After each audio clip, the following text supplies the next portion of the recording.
trade because I simply don't have enough damage in my thing. Well, not enough damage, but I don't use the champion as well to do damage. I don't know if you can. Do you understand me?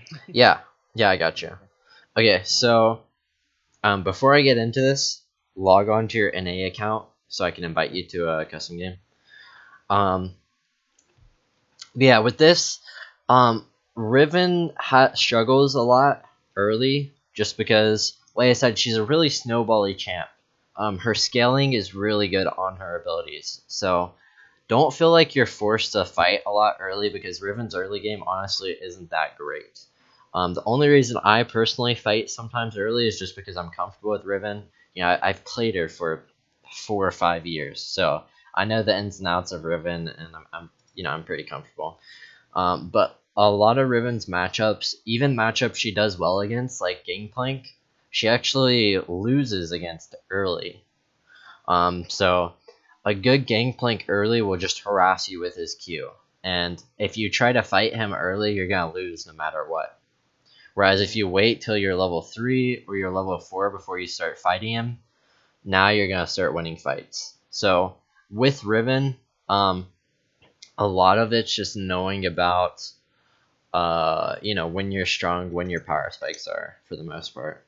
And a lot of times your power spikes are when you get new abilities. So either level 2, level 3, or level 6, depending on who you're up against. But if you want to be safe, I would wait till maybe level 3 to test the waters. And then if you realize that maybe you're not so strong, then wait until level 6 and try fighting then. But if there's any specific matchups you want me to go over, I can tell you like how to fight, against whoever. okay. But yeah, for the most part, you just want to play around your power spikes. Mm, oh, I think I know maybe. Um, I believe this account doesn't have even runes. I can buy them. Just give me. I can take off runes if you want, so it's just even for us. But Either way, I have to buy the runes in this account for him. oh, okay. So Yeah, we're probably not even gonna be fighting too much, so don't even worry about it. Like the reason for the 1v1 custom isn't for me to just like destroy you in fights and tell you what's wrong. I mean, I guess that could be part of it, but for the most part, we just go over like uh specific scenarios. It's much easier for me to show you like a specific scenario or show you like what kind of impact your decisions have if we're actually in a game. So that's why, we're not going to be fighting too much. You don't really have to worry about uh, your masteries and runes and stuff like that. I think I don't have enough to buy the max to buy runes. No, in that case, maybe we can try doing it without runes because uh, I don't believe I have enough influence points to Yeah, yeah, we fight them can. all. Yeah, that's fine. We can do that. The thing is, I'm gonna do the masteries here. I believe I don't have masteries at all. Yeah, he doesn't have. Okay, Okay. so see, How many points do you have? 21. Oh yeah. Okay. All right. So I'll just do 21 with the points. Like I said, it won't matter too much because we're not going to be fighting much. But if we do fight, we'll be even. So just put 18 in ferocity and then the rest in resolve. Yeah, yeah. So that's 18. So we'd have 3 and 2 recovery. Sorry about that. No, that's fine. Don't worry about it.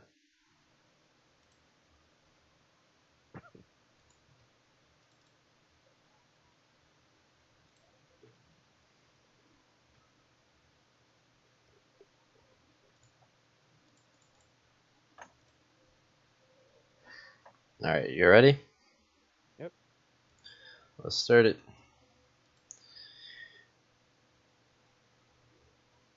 Okay, so is there any, like I said, is there any matchup specifically that you think we should go over, or do you just want me to pick Riven? Mm, I. Oh wait, there there's in my elo in solo queue, there's a lot of players who play Renekton. Maybe we can try to do that matchup because in the other side of it, when I use Renekton, I always smash Riven. But one time I played Renekton and I played against a Master Riven, and she just smashed me. So maybe we can try that matchup because I think it's like gonna be Yeah. good for my elo in Alliance.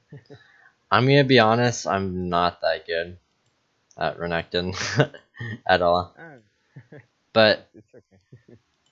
um If you want, we can do the Riven, and then maybe you can tell me how to do against the Renekton. We don't have to play Renekton if you want. We can play Riven versus Riven. It's okay. well I already locked Renekton. Oh, okay. So Yeah. But yeah, with Riven, Renekton has his Fury, I think it's called, that he builds up. And obviously when he has his Fury up, like you're gonna lose trades because he's just really strong when he has that up. So you want to try and force a fight early, like level 1, before he has time to start autoing minions and build up his Fury. You want to try and force a fight. Um, and that way, you know, once again, he doesn't get to take advantage of that Fury that he gets. And likewise, if there's ever an opportunity where he doesn't have his Fury up, or you know he wastes some kind of ability or something like that, then then you want to take advantage of that. Or if he wastes his Fury and he's empty on Fury, or he uses his E or his W and something like that's down, then you want to try and fight and take advantage of that. But also, since we're fighting early, I like to start Doran's Blade against Renekton okay. because we want to win this early trade. And the thing is, if we go Longsword 3 pots, we're more than likely not going to win the trade. So, if we go Longsword 3 pots, we're not going to win the trade, and then we're going to be playing passive until we get like level 6 or something. Whereas, you know, it's pretty much the same thing if we go Doran's Blade. If we go Doran's Blade and we lose the trade, which we probably shouldn't because it's Doran's Blade, but if we do lose the trade, then we're just going to be playing passive the rest of the time. So it's better to go the Doran's Blade just because you're giving yourself a better opportunity to win early. Okay. So basically, if I'm gonna if I'm gonna try to fight him in level 1 or early, then basically I have to pick like the Doran's Blade. Yeah. Oh, okay. Yeah, and that way your fight's much stronger. The reason we go Longsword 3 pots, though, a lot of our matchups is just because it gives us sustain. And that sustain lets us get more minions and stuff like that. Whereas if you go Doran's Blade, then... Well, if you go Doran's Blade and you have to use your pot early, now the enemy champion, if they went Longsword, they're going to have a potion advantage.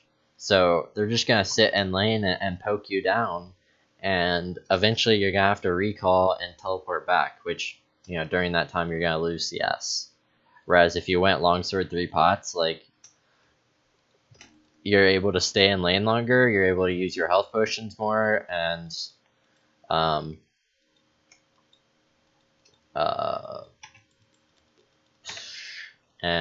yeah, I mean, you're not forced to teleport back early, and you get more minions. So right now you don't want to fight me. You want to be fighting like super early. Like when I meant early, I meant like as soon as we got the lane, before I even start autoing minions. Oh, okay. Because once I have this Fury built up, you're gonna lose fights just because this Fury is so strong.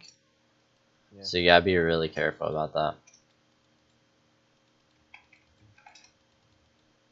But when I'm against a folk champion, then it's always better to go Doran Shield, right? No. If you're up against a poke champion, usually you want to go Longsword. But the reason we go Doran's Blade in this matchup is because if we don't win a fight early, then we won't be able to win a fight until like level 6 or something like that. So it doesn't even, like, if we don't start Doran's Blade, then it doesn't really matter what we start because we're going to be playing the same exact way. The reason we start Doran's Blade is because it gives us that edge early and makes it so we can actually win fights. Even though against champions like facing basic effects, like for example Jace? Yeah, against like Jace, you want to start Doran's Shield. Just because it gives you more sustain in lane. But we don't want Doran's Blade because we're not going to win early against Jace. Like, Jace is going to harass us a lot. Yeah. Other question. I was going to do back right now, but a question that... Well, I have a question now. What do you think of the The refillable potion? Yeah, exactly. The refillable potion's really strong, but you don't want it early because normal potions give you more HP.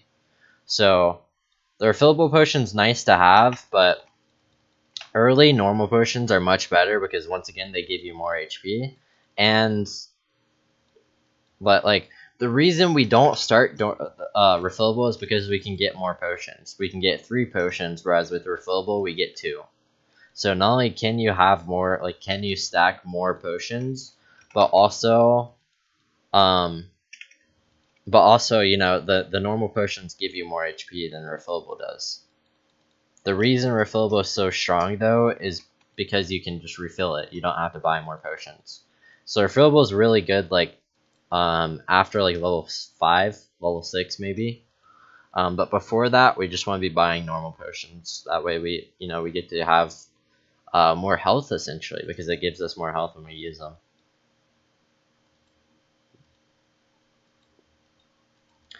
So yeah, this is just, at this point, it's really rough for you, just because I got the lead early. Yeah. And this lane's like super snowbally. If Renekton gets ahead, then he's going to stay ahead for a really long time, and it's the same with Riven. If Riven gets ahead early, then she's going to stay ahead for a really long time. Just a general rule of thumb is, if you get the lead, then you want to be trying to trade a lot with him. But if he gets the lead, then you want to be playing really passive, so he doesn't get an opportunity to kill you. Because essentially, you will outscale Renekton at one point. At one point, you become much stronger than Renekton. So the more you die, the longer that point becomes. If you can fight him at level 6, once you die, the point where you can fight him is now like level 7 or level 8. So it's really important that you're not dying a lot early, especially in this kind of matchup, because it gives Renekton such a big advantage. And it delays when you're able to fight him. If you die like 2 or 3 times, then you probably won't be able to outscale him until like level 8 or 9. So it's really important that you're just, you're not taking too many unnecessary fights early, just because it's really risky. Okay. And other question, I've seen a lot of people that have like a discussion on which ability to max first. You like 90% of matchups you want to max your Q first. The only matchups you max E first is matchups against either ranged champions or champions that have a lot of harass, like maybe like Kennen or Pantheon. The Pantheon would be a good example. Pantheon's Q is on a low cooldown, and it does a lot of damage. If you don't max your shield, his Q damage will go through your shield and do damage to your health. So in that matchup, we max E. But other than that, we pretty much always want to max Q, just because Q gives us more damage. And once again, our scaling makes that really strong. And then for our second ability, it's kind of preference. You can go W if you're really far ahead. Like, W does more damage when you upgrade it. And then if you're even, or if you're behind, or you want to play safe, then you can max E second. And that just gives you lower cooldown reduction on the E, and I think it maybe makes your shield bigger or something like that. I haven't actually looked at what it does. Okay, so right there, you shouldn't have been afraid to just all in me, because look at our health bars right now. Like, you have more than double my health, And also, like, I used all my abilities. There's nothing I could do right there except for auto attack you. So you should have went in on me there and tried to fight. So I was at a really big disadvantage. I had my ult up, but obviously you have your ult up as well. So you're just in a really good position.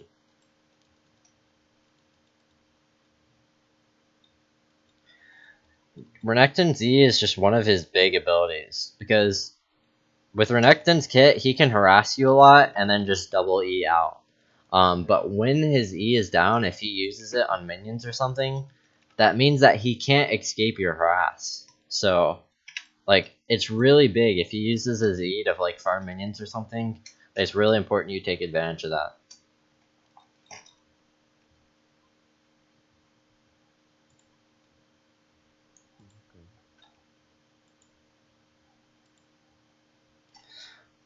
Okay. And at max level, his E's cooldown is like 15 seconds. So, yeah, there's plenty of time for you to take advantage of that. I think his second activation. When does the cooldown start? I'm gonna test this.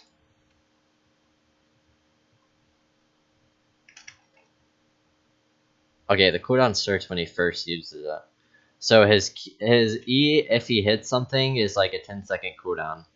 And if he doesn't hit something, then it's a 15-second cooldown. So you want to take advantage of that and punish him whenever that E is down. Because once again, he can't escape your harass whenever his E's down.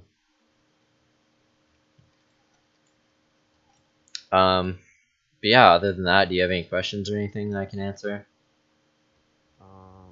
Let's see.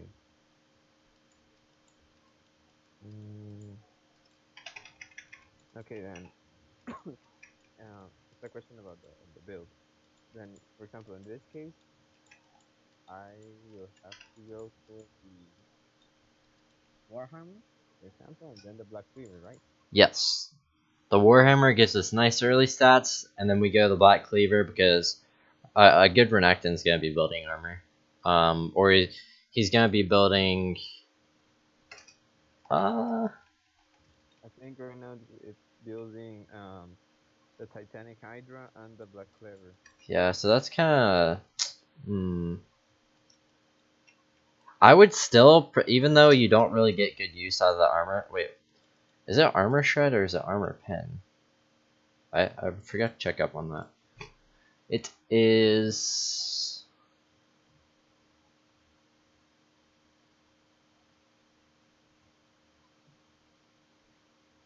Okay. So it's Armor... I think it's Armor Shred. Because it reduces the armor. Up to 24%. I don't know, this is kind of tough. I would...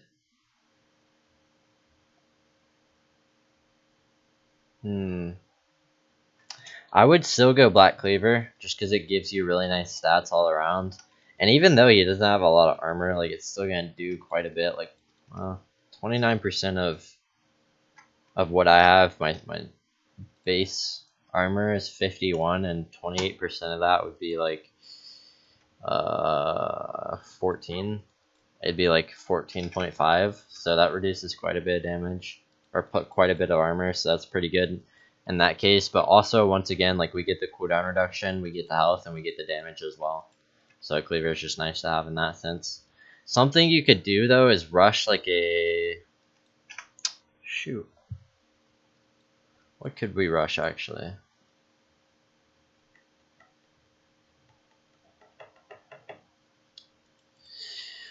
I don't know. We could go lethality, arguably, in this matchup. Just because he's not going to be building a lot of armor early. And lethality is good against people that don't have any armor. So it'd be nice in that sense.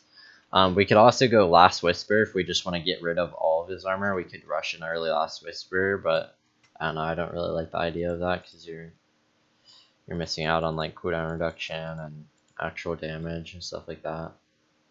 So I would say against this matchup, if he's not building a lot of armor, then go Ghostblade first item. If you get ahead. If not, if you don't get ahead, then go Black Cleaver and then go Ghostblade. And the reason we do that, once again, is just because he builds health. He doesn't build armor. So, you know, going like Death Dance or something like that isn't really going to help us out too much. Just because, you know, he has a lot of health, he has a lot of damage, and it's not going to help us win fights. Specifically against him. Okay, then basically, if I'm going against a tank that is building armor, I have to go always, like, for example, Black Cleaver. Yeah. You want to go Armor Pen or Armor Shred items. So, like, you'd want to go Black Cleaver. You could even, if you get really far ahead, you could go Last Whisper. I don't know. What else is there? Death Stance is actually, like, Death Stance is a pretty nice item because, against, like, Bursty champs. Because it gives you, like, let me read this passive. Dealing physical damage for 15% of their damage dealt. And then this is 30... Oh, no. Okay, that's not the right one. 30% of damage taken is dealt as a bleed effect over 3 seconds. So that just, like, reduces damage that you've taken and turns it into a bleed effect, which you can shield later on. So, Death Dance is an okay item against tanks with a lot of armor. Last Whisper is nice if you're ahead, like I said. Black Cleaver is really nice for the armor shred. What else is there?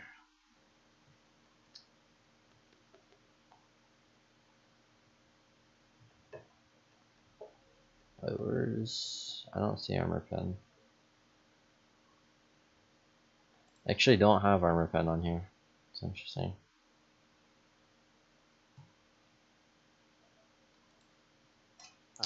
I believe I already asked you this, but I got a little confused because of the build. But then there's no, like, must-go item with Riven, right? Yeah, the only... I would say Black Cleaver is a core item, but you don't always build Black Cleaver. Like, if I get really far ahead, like, if you look at one of my last games, I just went straight up lethality because I got ahead early, and I just wanted more damage because I wanted to be able to one-shot people. And in that case, you know, I don't need Black Cleaver because they had a lot of squishies, and I was really far ahead. So sometimes even Black Cleaver isn't needed, but I would say Black Cleaver is like a core item, because, you know, majority of the time, if they're not full squishy team, then we want Black Cleaver. Also, I would say GA is probably the only actual item that's like core on Riven, like that's 100% core that you want like every single game, just because it gives you damage, gives you a BF sword worth of damage, so it gives you quite a bit of damage. It gives you armor, and then it also gives you the you know, bring back the life passive as well. So GA is like a really good item on Riven, just because once again we get that damage, we get the passive, which lets us team fight more efficiently, and win duels. But also we get the armor as well. Okay, but the GA is like a mid-game item, right? It's not like something you have to rush or something. Yeah. Okay, perfect. And let's see. I would probably get GA like third item. Third item. Okay. And that's if you are ahead, or in either case. No, just in general. Because once again, it gives us damage and gives us armor and then the second life, so it's good. Like even if you're behind or even. Okay. And let's see. Oh, when you say you go lethality, Yeah. by that you mean, for example, Yomus and what other items? Just pretty much a Ghostblade, or sorry, Ghostblade and Dustblade are about the only ones. You can go Edge of the Night. I don't really like it though, because if you have too much lethality, then you're gonna fall off really hard. Like if you go full lethality and the game ends up turning into like a 30-minute game, then you're kind of screwed because you devote everything to destroying squishies. And if you got in full lethality and they have one tank on the team, or even like the squishies start getting armor with like GA and maybe even ninja tabbies, then you're not gonna do that much damage to them. And then in team fights as well, like you're gonna like you get burst because you don't have any resistances.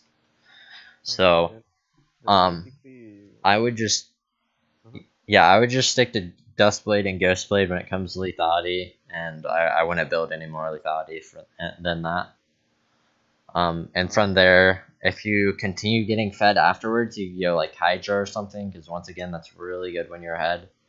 Um, and then maybe like a GA Last Whisper or a GA QSS or something like that. okay. Um, So but then that's the lethality build, and yeah, let's say I'm against, I don't know, something like Shen.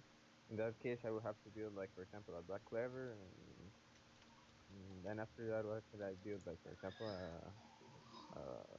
a spell Death Sense, for example, or they have to build like yeah, Dust some. Sense would be really good because Dust Sense gives you a lot of dueling potential. It gives you sustain with the Vampiric Scepter, Yeah. so that's really nice for dueling. It gives you raw damage just with everything with the with the pickaxe, the vampiric, all that stuff. So it gives you raw damage, gives you sustain, gives you a little bit of tankiness with the bleed passive, and then with the other passive, it gives you even more damage. So Death Stance is just a good item when you're like doing average, or if you're up against tanks, because it helps you win fights because of the sustain and the bleed effect from the passive as well. Okay, and with Riven, when I have to make when I have to buy like a defensive item, let's say Randling Soulman or something like that, it's because they're like bursting me or something like that, Yeah, or you could go. I wouldn't build Randuins too much, but you can go Randuins if there's like a full AD comp, or like if they okay, have 4 ADs and 1 AP, then Randuins is good. Um, But yeah, tanky items are pretty good when you're behind. I just wouldn't go full tanky items. Like I said, Randuins is okay if they have 4 or 5 AD champs, but other than that, I think you should stick to maybe like Frozen Mallet if you want to go tanky. Um, and that's about it. Like Frozen Mallet, maybe Sterix Gauge or GA. yeah, Um, it depends on the situation, right? yeah, and maybe like a Gargos or something as well. But Regardless. for the most part, I'd stick to GA, Frozen Mallet, and then maybe Omen situationally. Okay. Yeah, but if you're really fed on a fight, yeah, a match, sorry, you just go like, for example, GA, and the last item you go like a last whisper or something like that. Yeah, so if you're fed, you want to build full assassin. If you're behind, you want to build tank. And then if they have a lot of squishies on their team, you want to go lethality. Okay. And let's see, I had another question. Oh yeah, Riven is a champion that you have to roam too much, or is it a champion like you can stay in low lane and do the TPs, but for example you have to roam too much to mid lane, or Um, with every top champion, like you want to be roaming a lot when you can. Um, the best opportunities to roam is when you push the minion wave into tower and they don't have sight of where you're going, so they can't call in my for you to roam unless they have some nice game sense. So like for example, right here, I push the wave into tower. You still have to clear these minions. So while you're occupied here, I'm gonna go mid and maybe try and get a kill mid or something like that. yeah. Um, I asked that because I usually I see a lot of streaming. For example, I was searching for Riven streamers, and that's actually where I saw your profile oh, cool. on the stream. Yeah, and some of them, what they do is that they, for example, they let's say I push you to your tower, Mhm. and they just like, for example, roam mid, and they go bot, for example, and I'm like, what? and their, for example, and their tower is gonna fall because of that.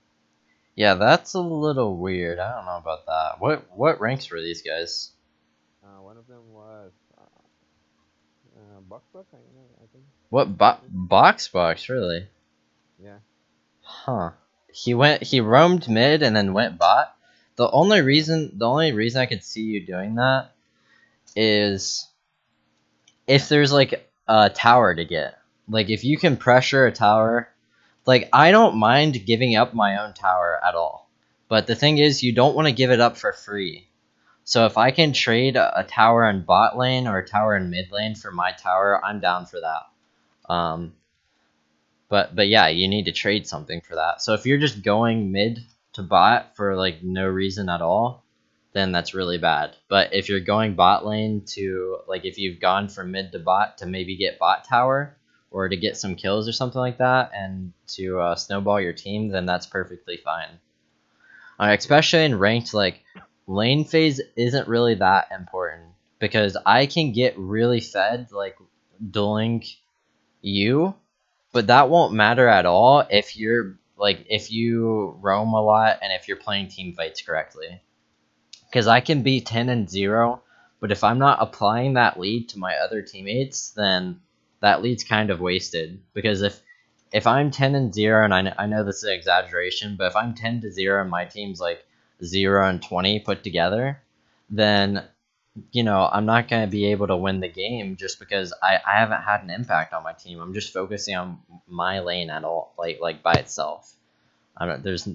like, and this is with solo queue as well. Like if doing well in your lane doesn't mean too much the higher up you go because if your teams do bad, then there's nothing you can do about it unless you're hard carrying. So it's better to make sure you're roaming to get like towers and kills and stuff like that, so you can win more consistently. And when you're ahead, you can use your lead to affect other laners and help them win their lane. Yeah. So if I'm really fed, for example, and there's going to be a team fight, then I do have to like try to I forgot the name. Yeah, for example, like something I know a dilemma that a lot of people have trouble with is like if there's a massive wave top of like 20 minions or like 30 minions and there's a team fight going on, like which one should you Yeah. use your TP for? You always want to use your TP for your for the team fight. Yeah. And that's because the team fight has a bigger outcome on the game. If you guys win that team fight, you can get objectives out of it, and it could even put you in a scenario where you can win the game from there because of that kill lead that you got from that team fight or that objective lead, whatever. Whereas if you go for those minions, like sure you get I don't know, you get 19 times 20 gold or 19 times 20 plus like 40 gold or something like that, which is a lot. It's like 1,000 gold, or no, maybe not that much, but it's a lot of gold, like 300, 400 gold. Like sure you get a lot there, but the thing is that's only useful to you, and then once again that team fight's still going on. So if your team loses the team fight, then you're putting your team in a bad kind of a bad scenario. Yeah. Whereas if you Uh, TP down, like you're being useful to your team and you're helping your teammates snowball a little bit. So let's say there's for example, a team fight in Dragon. If I have the opportunity and I am fed, I can try to do like say a flanking. Can I do that? For example, with Riven, yeah, or is yeah, okay. yeah. So If with you're flank, fed, you want to flank as Riven, and try to get onto the back line. And even if you don't, like you apply a lot of pressure. If you run to the back line and they all see that you're there, like obviously the tanks are gonna want to peel you off. And if the tanks head to your side, then that makes it so your team can focus the carries. So it's like a win-win scenario as long as you play as long as you play it correctly when you're flanking. and if I'm way behind, for example, if I'm behind in everything, for example, and there's going to be a team fight, what do I have to do in the team fight if I'm behind? Because if I'm ahead, I'm gonna try to flank. But if I'm behind, what do I do? Do I stick with the tanks? Do I go do like a front line or something, or Um, just Well, if you're behind, you're gonna be tanky, or you're gonna be kind of bruisery. So Yeah. frontline's one of the best things for you to do. But something I like doing, if I know for a fact I can like kill the 1v1 the enemy AD carry, I'll try and zone them out of the fight. Or Yeah. if they have a fed person on the team, I'll try to 1v1 the fed person or get the fed person to be completely irrelevant in the fight. And that way, let's say the enemy top laner has 8 kills and I have 1 kill, and the score is like, I don't know, like 30 to 20. So for my team, the kills are now 19 because I'm missing and I have 1 kill. And for their team, their kills are like 21 or 22 because the guy with 8 kills is missing. So that means the fight's going to be like an even fight because they have even amounts of gold. So when you're behind, I like to distract their carries or people that are really strong, and keep them out of the fight, even if I have to like kill myself for it. That way, my team can focus on winning an even fight. But also, if you can like zone out like 2 people, and this is why I go for the AD carry, because with an AD carry, there's usually a support. Like with a good AD carry, there will always be a support if the support's good. So if you zone out the AD carry, you can also zone out the support. And if you're doing that, you're keeping 2 people out of the fight, which means that in the fight, it's a 4v3. You're missing on your team, and they have 2 people missing on their team. So more than likely, your team will win that fight because they have that big advantage. Okay. And So I think I only have 2 more questions. yeah, that's fun. I'll answer as many um, questions as you have. okay, so one of it is again with the build, just to make sure I remember well. Uh, Basically, if I'm gonna get some tank, I'm gonna have to pick like Black Cleaver in that sense. And if I lose, I'm gonna go tank. If I win, what was the thing that I had to do? For example, um, I'm gonna get the Guardian Angel in that case. yep, you want to go items that just do a lot of damage or have a lot of burst. So go like Last Whisper, Hydra. Hydra's a really good item in your head. Um, GA is really good because it gives you a lot of damage once again, but also gives you the second life. Um, Ghostblade maybe you could throw in a Ghostblade if they have like 2 or 3 squishies. Um, Mm, QSS so you can get rid of CC, stuff like that. yeah, it depends on the match. Yeah, maybe even like Malma Mortius or um, Death Stance. Like Malma Mortius or Death Stance wouldn't be too bad if you're fed, but I wouldn't build them first item or second item like you normally do. Yeah. And okay, let's say that I build the Black Cleaver and I don't know 5-0. In that case, I don't have to buy the Death Stance. I can buy, for example, a Hydra or the Last Whisper, right? Um, yeah, if And you're 5-0 and you have your cleaver, I would go Hydra because once again, Hydra's really good if you're snowballing. yeah, But Death Stance, like, it's not a good item when you're ahead because there's better items that do more damage and stuff like that. But Death Stance is still a good item to have in general. So I would try to get that or Mama Mortis, like maybe 3rd or 4th item if you can, just because it's pretty strong. But yeah, if they have 2 or 3 squishies, you could go Ghostblade. You could go Last Whisper. You could go QSS. Um, anything like that. Anything that does a lot of damage. GA is really and good. if I'm doing like the lethality build, is it okay if I, for example, build the Yomas and a Dustblade, and then I go, for example, for GA and then Hydra, if I'm good? Yeah, yeah, that'd be a perfect build. You could even go, depending on how big you are, you could go Hydra first and then GA. Okay. And then if you do okay after that, then just go GA and Hydra instead. Yeah. Okay. And let's see. What else?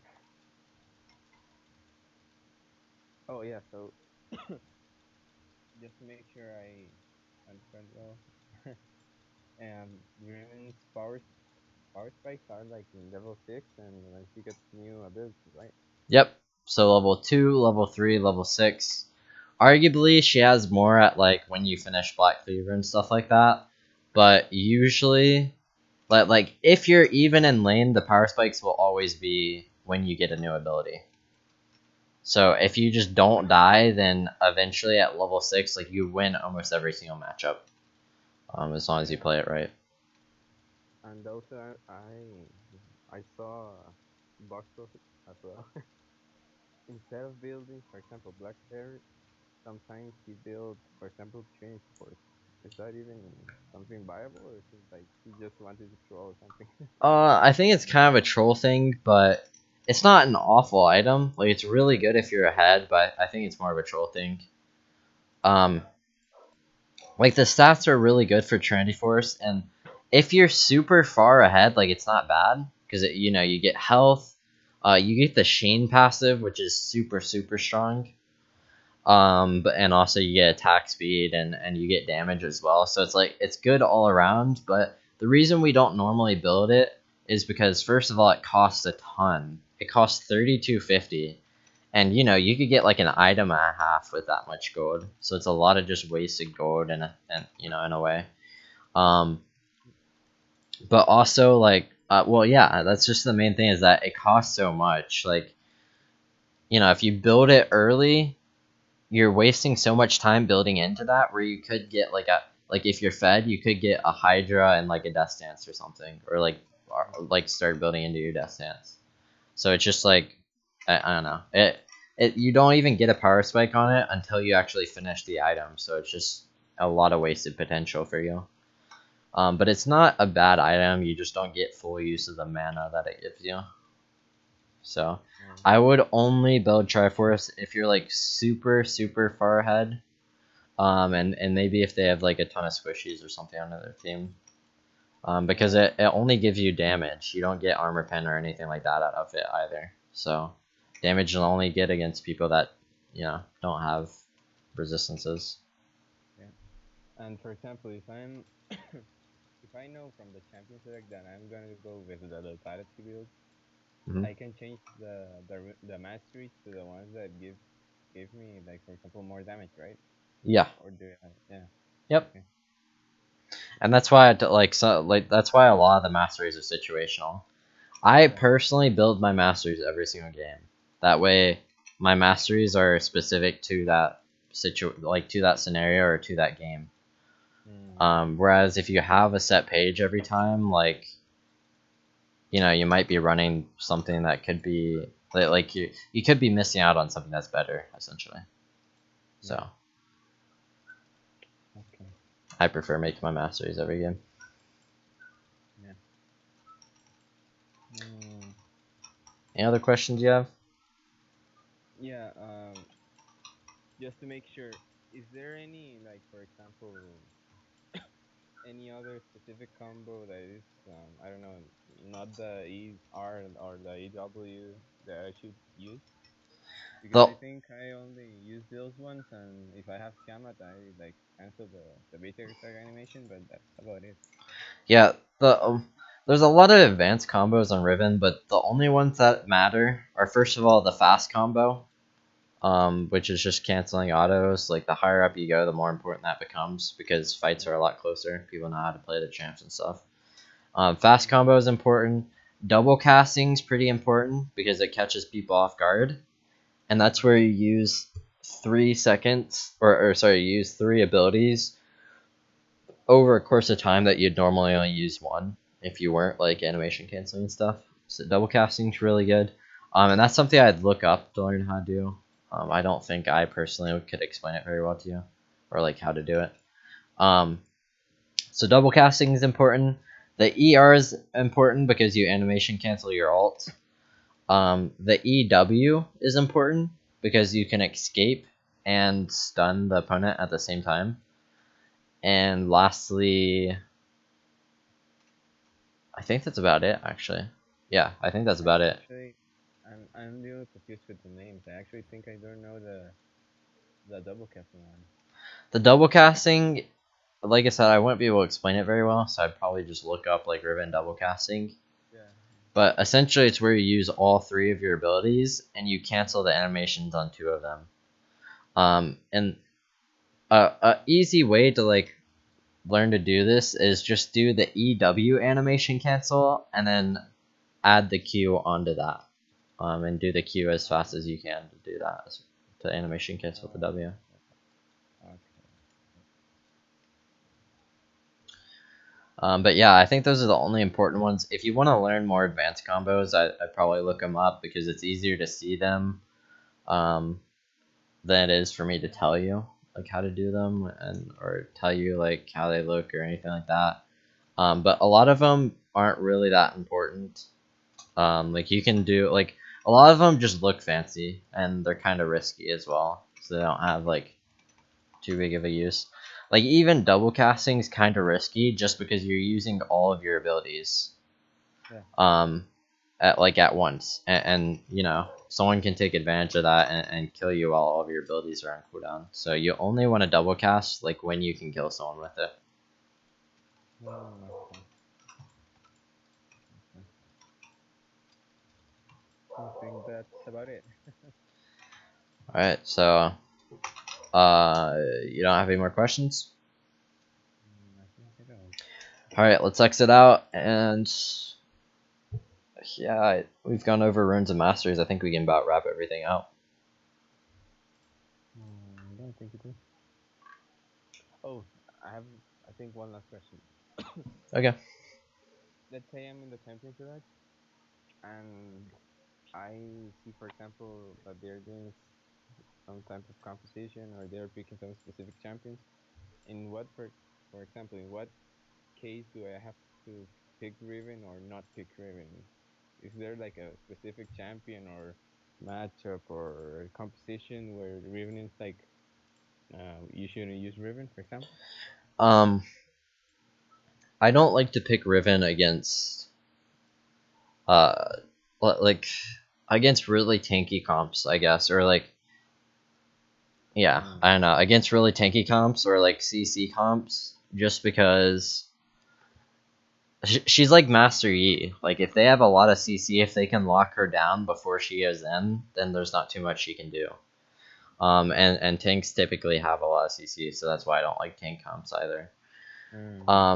But also like if your team doesn't have a tank, then you know it's probably not good to go Riven because you really need a front line. And if you don't have a tank, then like Riven's not much of a front line. So if you don't have a tank, you're kind of screwed. That applies to solo queue or that applies? That's both. Yeah, solo queue and flex as well. So I would just pick Riven's good pretty much for anything else, but I wouldn't pick Riven when they have a lot of CC or tanks, and then when you don't have any tanks on your team or like a front line. Other than that, she's pretty good for everything else. Okay. And that was your last question, or is there Yeah. something? Okay. That's it. All right. Well, it was nice talking to you. If you could do me a big favor, it'd be awesome if you could go to league coaching and just leave a review on how you think I did. Sure. Also, if you ever have any questions, I'll be on NA, so like obviously I'm NA. So Yeah. if you have questions, just log on to the NA account and you can send me a lesson or you can send me a message on there or even on like league coaching or maybe Skype. I don't get on my Skype too much, but if I do get on Skype, then you know I can look at your question there.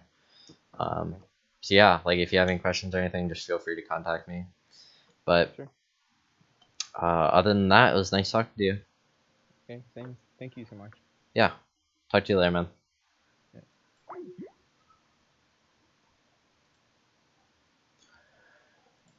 Okay.